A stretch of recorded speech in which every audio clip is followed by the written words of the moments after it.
The call came on a Tuesday, the kind of gray, indifferent Philadelphia morning where the sky looks like unwashed concrete. I was in my cubicle, staring at spreadsheets that mapped out logistics for a company that sold aggressively bland office furniture. It was a life I had built brick by boring brick, a deliberate escape from the life I'd left behind. Then my phone buzzed, displaying a name I hadn't seen in 6 months, Caleb. "Leo," he said, his voice a gravelly echo of our shared childhood. There was no preamble.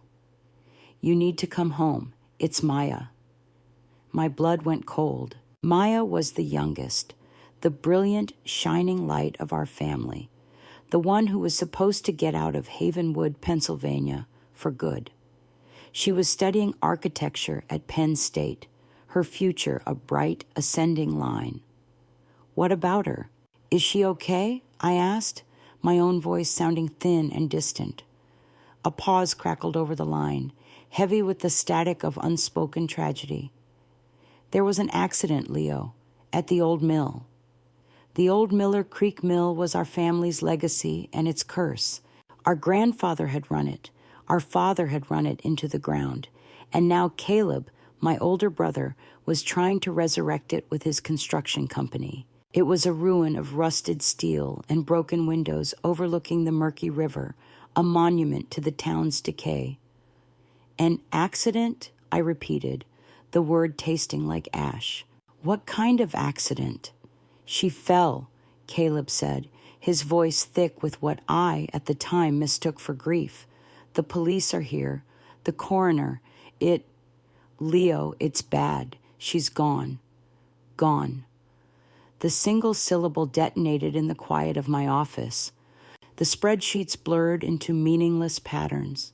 The life I'd so carefully constructed, my sterile apartment, my predictable job, my emotional distance, it all shattered. I was no longer Leo, the logistics coordinator. I was Leo, the boy from Havenwood, Maya's brother, Caleb's brother. I don't remember the drive home. It's a 3-hour stretch of highway I've driven 100 times, but that day it was a featureless tunnel. All I could see was Maya's face, her last text message, a picture of a stray dog she'd named Professor Wiggles, her laughing eyes, the gap in her teeth she'd refused to have fixed because she said it gave her character. When I pulled up to our parents' house, the same sagging porch and peeling white paint looked alien, like a set from a play about someone else's life. Caleb was on the porch, his big frame silhouetted against the dim light. He looked older, his face etched with a hardness I'd only seen glimpses of before. He pulled me into a hug that felt more like an anchor than an embrace. "I'm sorry, little brother," he murmured into my shoulder.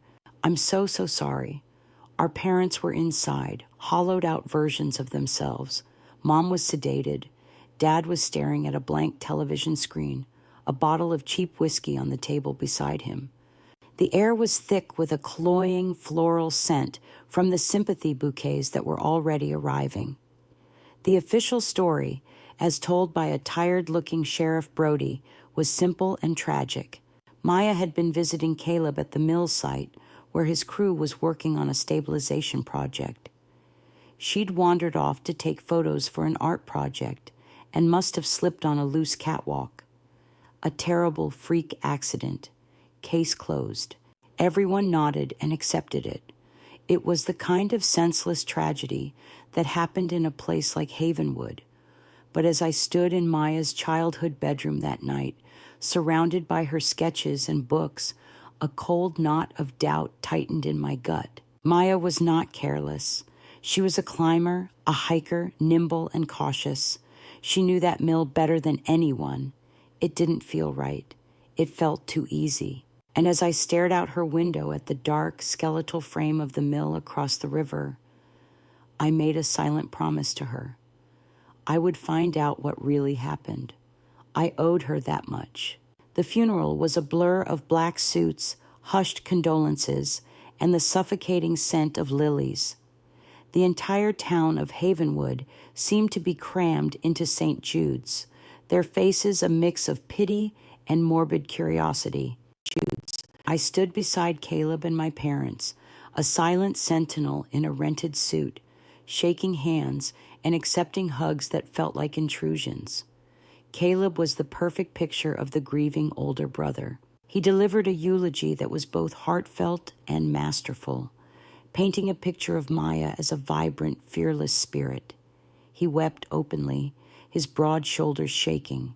People patted his back, murmuring about how strong he was, how he was holding the family together. But I watched him through a narrow, analytical lens. His grief felt performative. The tears seemed to start and stop on cue. When he thought no one was looking, I saw a flicker of something else in his eyes. Not sorrow, but a tense, coiled frustration. Later, at the wake held in our parents' crowded living room, I cornered Sheriff Brody by the food table. He was a decent man who'd known our family for 30 years. "Sheriff," I started, keeping my voice low. "The investigation at the mill, was it thorough?" He sighed, piling a small mountain of potato salad onto a paper plate. "As thorough as it could be, Leo. It's a dangerous place. The catwalk she was on was rotted through. Her camera was found near the edge. It paints a clear picture." "Maya wasn't clumsy," I insisted. "She knew that place. She wouldn't have been so reckless." "Grief makes us look for answers where there aren't any," he said kindly, but with an air of finality. "It was a tragic accident. The best thing you can do now is be there for your folks." He was shutting me down. I retreated to Maya's room, needing to escape the oppressive sympathy of the crowd. Her laptop was on her desk. It took me 10 minutes to guess her password. Professor Wiggles, 1, *. I felt a pang of guilt, a sense of invading her privacy, but it was drowned out by a desperate need for answers. I started with her emails, her recent documents, her browser history. Most of it was typical college kid stuff: class notes, messages to friends, articles for a research paper. But then I found a folder labeled C Corp, the name of Caleb's construction company. Inside was a single password-protected spreadsheet. I tried every combination I could think of: birthdays, pet names, addresses. Nothing worked. Frustrated, I moved on to her journal, a simple leather-bound book tucked under her mattress. Her last entry was from the day before she died. Spoke to Caleb again about the numbers. He got so angry. Said I was being naive and that this is how the real world works. He doesn't think I understand what's at stake. But I do. It's not just about money. It's about people's trust. It feels wrong, all of it. He's using the county funds for the community center to shore up his own bad books, substandard materials, faked invoices. I have the proof. I have to talk to him one more time at the mill tomorrow. I have to make him see. My hands trembled as I read the words. This was it. This was the crack in the facade. This wasn't an accident. It was a motive. Maya hadn't wandered off to take pictures. She had gone to the mill to confront our brother. The words from Maya's journal burned behind my eyes. Faked invoices, substandard materials. It was a lead, a tangible thread in a fog of grief and suspicion. The next morning, I told my parents I was going into town to run errands, a lie that sat like gravel in my throat. My real destination was the Havenwood County Records Office, a dusty, neglected room in the basement of the courthouse. The clerk, a woman named Doris, with a formidable gray beehive, looked at me over her spectacles. "Can I help you, Leo?" "So sorry to hear about your sister." "Thank you, Doris," I said, forcing a polite smile. I was hoping to look at the public contracts for the new community center project. Her eyebrows rose slightly. Bit of a dry subject for a day like this, isn't it? Maya was interested in it. I lied smoothly. For a school project. I just wanted to see what had captured her attention. The lie worked. Doris led me to a series of filing cabinets and left me alone. For hours, I sifted through binders of bids, contracts, and material specification sheets. It was all public record, but dense and bureaucratic. Caleb's company, C Corp, had won the bid by a significant margin. I cross-referenced the listed suppliers and material codes with industry standards on my phone. On the surface, everything looked legitimate. The concrete was specified to be a high-grade, reinforced mix. The structural steel was supposed to be American-made, top of the line. My logistics background, the very job I'd found so mundane, suddenly became my sharpest tool. I knew how these supply chains worked. I knew the tells. I started making calls, pretending to be a project manager from a neighboring county doing due diligence. The first supplier I called, the one listed for the high-grade steel, had no record of a major sale to C Corp. We sent them a quote, a gruff voice on the other end said, but they never placed the order, went with someone cheaper, I'd imagine. The second call, to the concrete company, was the same story, a quote, but no purchase order. Caleb was creating a false paper trail. He was billing the county for premium materials while sourcing cheaper, inferior substitutes from God knows where. Maya was right. He was committing fraud on a massive scale. The community center, the town's big hope for revitalization, was being built with shoddy, potentially dangerous materials. That evening, I found Caleb at the mill, overseeing a crew clearing debris. The setting sun cast long, distorted shadows across the rusted gantries.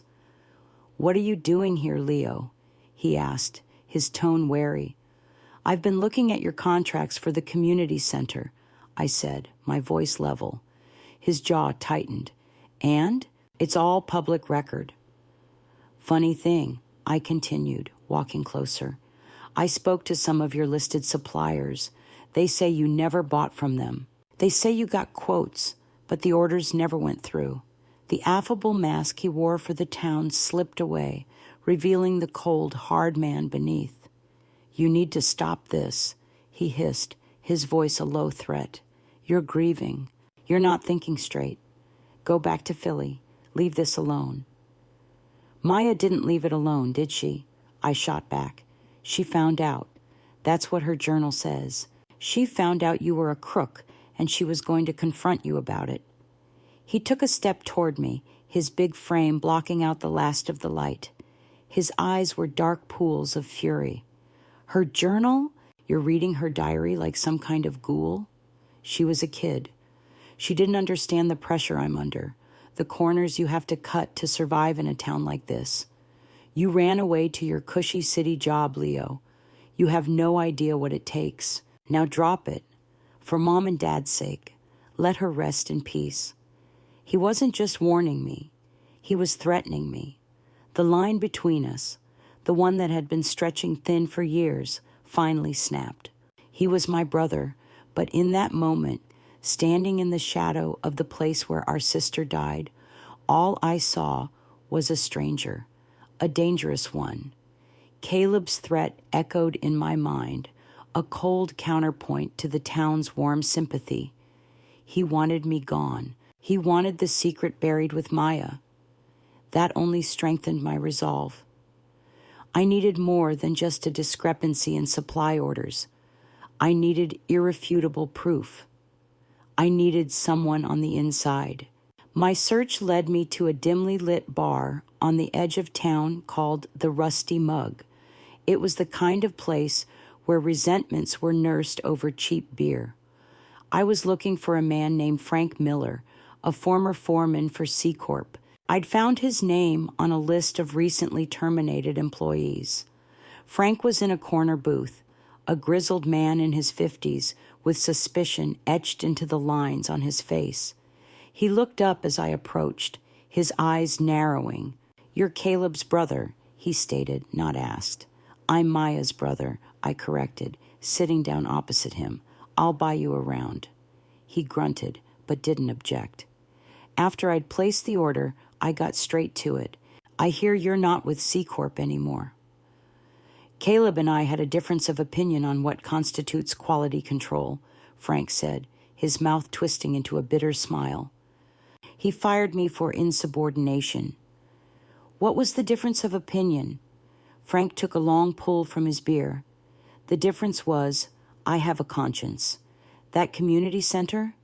It's a death trap waiting to happen. He's using cheap foreign steel with forged inspection certificates. The concrete mix has too much sand, not enough cement. It'll crack under the first real frost. I told him. I said people could get hurt, that the whole thing could come down. He told me to mind my own business and do what I was paid to do. His words landed like body blows. It was worse than I thought. This wasn't just about money. It was about a reckless disregard for human life. Why didn't you go to the authorities? I asked. He laughed, a harsh, humorless sound. And say what? That the town's golden boy, the man single-handedly revitalizing Havenwood, is a fraud? It'd be my word against his. I'd be blacklisted from every job in the state. No, I just took my severance and kept my mouth shut. Maya knew, I said quietly. She figured it out. Frank's expression softened for the first time. Yeah, the kid was smart. Too smart. She came by the site a few times, asked a lot of questions, sharp questions. The day before the accident, she cornered me, showed me some numbers on her laptop. She'd figured out the whole scam. I told her to be careful. I told her Caleb doesn't like being backed into a corner. His face clouded with regret. I should have done more. I should have warned her more directly. You can do more now, I urged, leaning forward. Is there proof? Any documentation? He hesitated, swirling the dregs of his beer. Caleb's not stupid. He keeps 2 sets of books. The real ones are on a separate server, heavily encrypted. But, he paused, looking around the bar nervously. He's arrogant. He brought in a truckload of the cheap rebar last week after hours, stashed it in the old maintenance shed at the back of the mill property, under some tarps, figured no one would ever look there. It was the piece I needed. Physical evidence. Thank you, Frank. Be careful, kid, he warned, his eyes grave. Caleb built his whole world on this lie. He won't let his little brother tear it down without a fight. As I left the bar, the cool night air did little to quell the fire in my gut. Frank's words confirmed my deepest fear. Maya hadn't just stumbled upon a white-collar crime. She had uncovered a rot that went to the very bone of our town, a rot cultivated by our own brother, and he had silenced her for it. I was no longer just seeking the truth. I was hunting a monster. The maintenance shed was exactly where Frank said it would be, a dilapidated structure leaning wearily against the perimeter fence of the mill property. Armed with a crowbar and a high-powered flashlight, I moved under the cover of a moonless, overcast night. The only sounds were the chirping of crickets and the frantic thumping of my own heart. The lock on the shed door was old and rusted. It gave way with a sickening groan. Inside, the air was thick with the smell of damp earth and oil. I swept my flashlight beam across piles of junk until it landed on a large, lumpy shape covered by a heavy canvas tarp. Pulling back the tarp felt like opening a coffin. Underneath was a stack of steel rebar, just as Frank had described. It was thinner than regulation, and I could see flecks of rust already blooming on its surface. There were markings on the bars, but they weren't from any American mill I recognized. I took dozens of pictures with my phone, documenting the serial numbers, the rust, the shoddy quality. This was the proof. This was the lie made manifest. I didn't go back to my parents' house. I drove to the one place I knew Caleb would be, his office at the C Corp headquarters, a small, renovated building on Havenwood's struggling Main Street. I let myself in with the old key he'd given me years ago, the one I was never supposed to use. He was there, sitting behind his large oak desk, bathed in the glow of his computer monitor. He looked up, startled, as I entered. "Leo, what the hell are you doing here?" I didn't answer. I walked to his desk and tossed a small, corroded piece of rebar onto his polished desktop. It landed with a heavy thud that echoed in the silent room. He stared at it, then at me, his face a mask of cold fury. "You've been busy." "So have you," I said, my voice shaking with a rage I could no longer contain. "Building our town's future on a foundation of lies and garbage." "You don't understand business," he sneered, rising to his feet.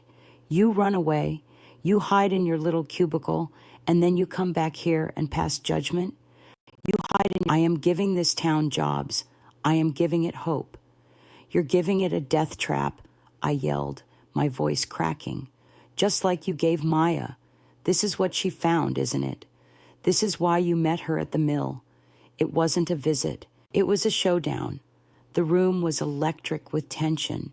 We were no longer brothers. We were two opposing forces, circling each other in a space filled with shared history and unimaginable betrayal.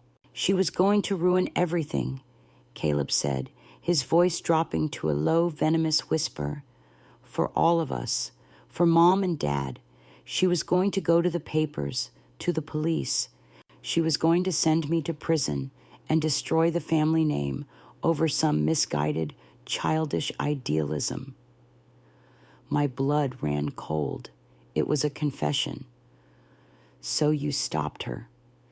He took a step closer, his eyes burning with a terrifying self-righteousness. "She wouldn't listen to reason. I begged her, Leo. I told her I'd fix it, that I'd make it right. But she had that stubborn streak, that self-righteous glare, just like you." He described it then, in cold, clinical detail. They argued on the catwalk. She threatened to expose him. He grabbed her arm. She pulled away, stumbling backward. For a split second, he could have reached out, could have saved her. But he didn't. He watched. He watched her fall, her scream swallowed by the roar of the river below. He didn't push her. He insisted, as if that small distinction absolved him. He just let it happen. Then he wiped her prints from the rail, placed her camera near the edge, and called the police, crying his crocodile tears. "It was an accident," he finished, his voice raw. Her recklessness and my moment of hesitation. "An accident." "No," I said, the single word cutting through his pathetic justification. "You watched our sister die. You stood there and watched her fall, and you did nothing. That's not an accident, Caleb. That's murder." The truth was finally out, hanging in the air between us, ugly and undeniable. The brother I had once looked up to was gone, replaced by a monster of greed and ego, and I knew, with chilling certainty, what I had to do. Leaving Caleb's office was like surfacing from a deep, polluted body of water. I stumbled out into the deserted Main Street, gasping for air that didn't smell of his lies. His confession, his perverse justification for letting our sister die, replayed in my mind on a torturous loop. He hadn't pushed her, but he had sentenced her to death with his inaction, his deliberate choice to protect himself over her. I drove to the overlook on Ridge Road, a place Maya and I used to go to escape. The lights of Havenwood were scattered below like fallen stars, a town built on my family's name, now being rebuilt on its crimes. The phone in my pocket felt like it weighed 1,000 pounds. On it were the pictures of the rebar and a recording. Before I'd entered Caleb's office, a paranoid, desperate instinct had told me to start a voice memo. I had his entire confession, his cold, self-serving story, captured in a digital file. I had the proof. I could destroy him. But the choice was an agony. This wasn't some anonymous villain from a movie. This was Caleb, the brother who taught me how to throw a baseball, who stood up to bullies for me in the schoolyard, who held me at our grandfather's funeral and told me it was okay for men to cry. Flashes of our shared life warred with the image of the monster in the office. To go to the police meant detonating a bomb in the center of my own family. My mother, already fragile and sedated, would be shattered beyond repair. My father, who saw Caleb as the successful son who had redeemed the family's failings, would be broken. The family name, the only thing he had left to cling to, would become synonymous with fraud and death. I would be the one to bring it all crashing down. I would be the avenging son, but also the destroying one. Could I live with that? The alternative was a different kind of hell. To walk away, to go back to my empty life in Philadelphia, and carry this secret forever. I would have to see Caleb at holidays, to watch him play the part of the grieving brother, the pillar of the community, knowing he let Maya fall, knowing he got away with it. Her memory would be a constant, silent accusation. The injustice would fester inside me, a poison with no antidote. I sat in my car for hours as the sky began to lighten from black to a bruised purple. I thought of Maya's laugh. I thought of her passion for design, her fierce belief in doing things the right way. She hadn't died because of a slip or a misstep. She died because she had integrity. She had died standing up for what was right against our own blood.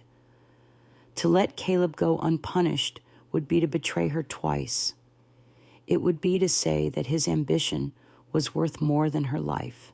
It would be to agree with his twisted logic that her idealism was a flaw to be erased. The sun began to crest over the hills, casting a weak, golden light on the town below. My choice became clear, not as a passionate act of revenge, but as a grim, unavoidable duty. Justice for Maya was more important than the hollow shell of my family. The bond of blood had been broken by Caleb the moment he chose to watch her fall. Now, all that was left was to honor her memory with the truth, no matter the cost. My hand was steady as I picked up the phone. I didn't call 911. I called Sheriff Brody's personal cell number. "Sheriff," I said, my voice hoarse but firm. "It's Leo. We need to talk. It's about my sister, and it wasn't an accident."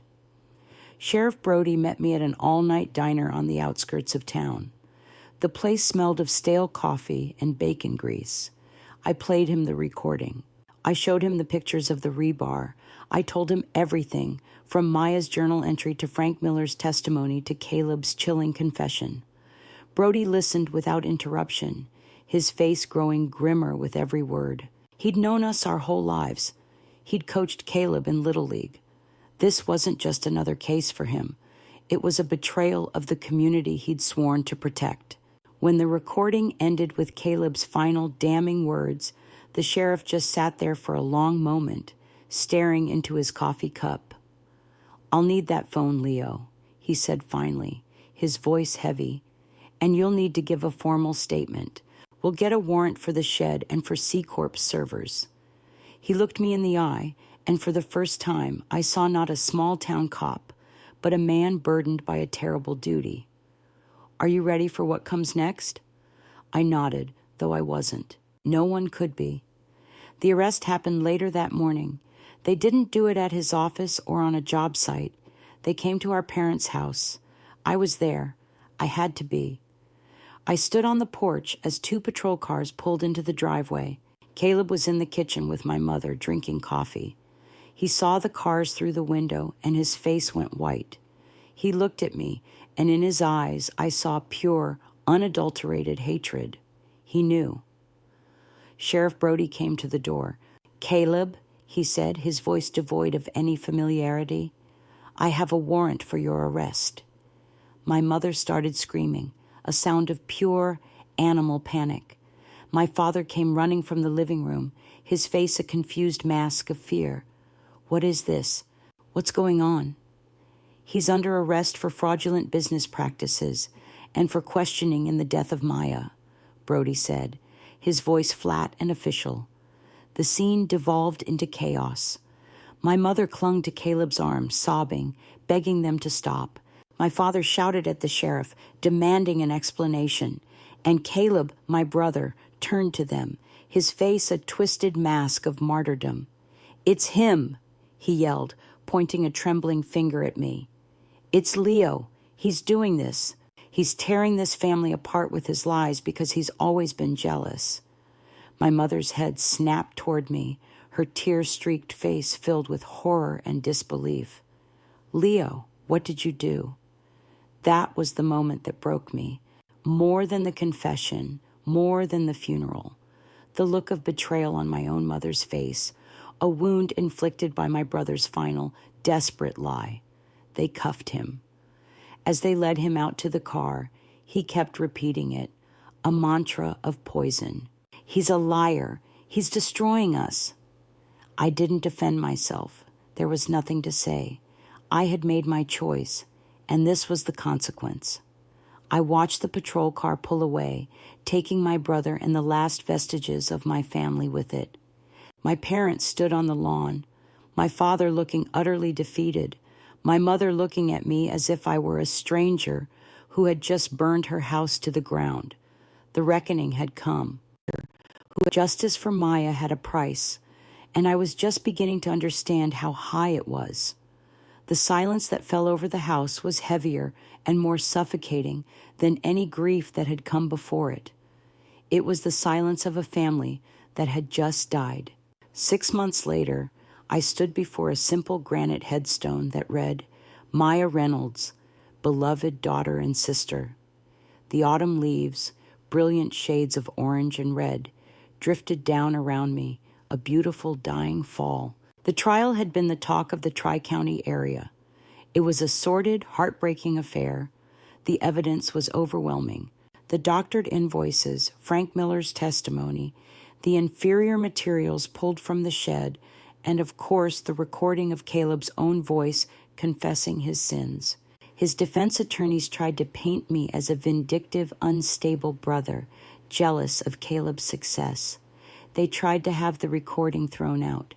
But it was no use. The truth, once it's out, has a weight all its own. Caleb was found guilty, not of first-degree murder. The prosecution couldn't prove premeditation, but of involuntary manslaughter on top of dozens of counts of felony fraud. The judge, citing Caleb's depraved indifference to human life and catastrophic breach of public trust, sentenced him to 20 years in a state penitentiary. He would be an old man when he got out. Justice, in the cold, impartial way of the law, had been served. The antagonist was punished. But there was no victory for me. There was no triumphant fist pump, no sigh of relief. There was only a vast, hollow quiet. The community center project was shut down, a half-finished skeleton looming over the town, a permanent monument to my family's disgrace. C Corp was dissolved, its assets seized. My parents sold their house and moved to Florida, to a place where the Reynolds name meant nothing. They didn't invite me to say goodbye. My mother's last words to me, spoken through a screen door she refused to open, were, "I hope you're happy now, Leo." I wasn't. I wasn't happy. I wasn't anything. I had done the right thing, the only thing I could do to honor Maya, but it had cost me everything else. I had avenged my sister, but in doing so, I had lost my brother and my parents.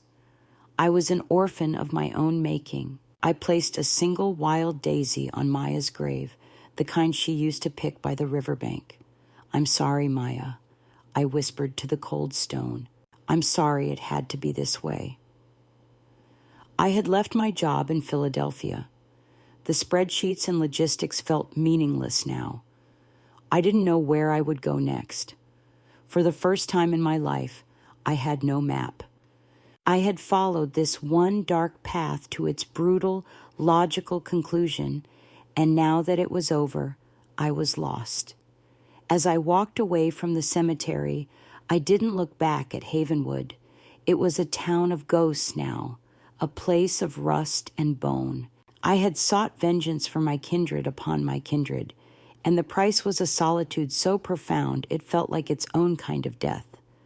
But in that quiet, for the first time since that terrible phone call, I felt a flicker of something else. It wasn't peace, not yet, but it was a sense of rightness. Maya's memory was no longer a silent accusation. It was just a memory, painful, beautiful, and finally honored. And maybe, just maybe, that was enough to start again,